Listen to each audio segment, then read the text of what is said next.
as I said before, I think it's important to fix the responsibility where it properly belongs and see that this works.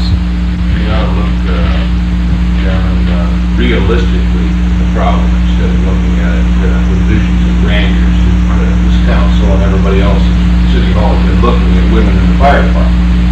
You're not going to find combat firefighters and women in the fire department, and it's absolutely ridiculous. And you work team and teamwork in the fire department, and your very life depends on whether or not that team member is strong enough to pull you out of a bad situation in case you're overcome by smoke, or if a wall comes down or a beam comes down. And it's actually foolhardy to think that you're going to put women in combat in the Seattle Fire Department. Now, if you want women in the fire department in Seattle, and I talked my daughter into taking this examination, she passed it. And she's an all-American girl.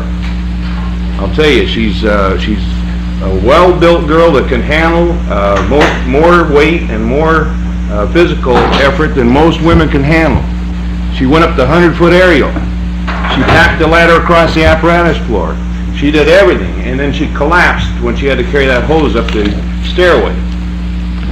And in talking with her, she says, all I wanted to get in there for, Dad, was to go with paramedics. She's a graduate of 3 hospitals in the bird machine and inhalation therapy. Trained, very good.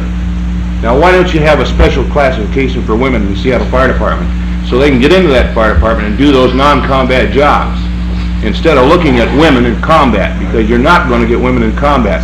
Maybe one gal you're going to find that's going to be able to cope with that, and I'd like to see what she looks like.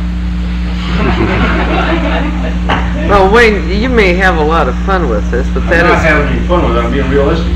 Well, so am I, and that's why we're talking about the pre-recruit training, because this is where you either have the candidates for these positions or you don't, and that's why the council got committed to it. And I don't think it's necessary to get all excited on this issue. I think it's an attempt to look realistically at what can be achieved.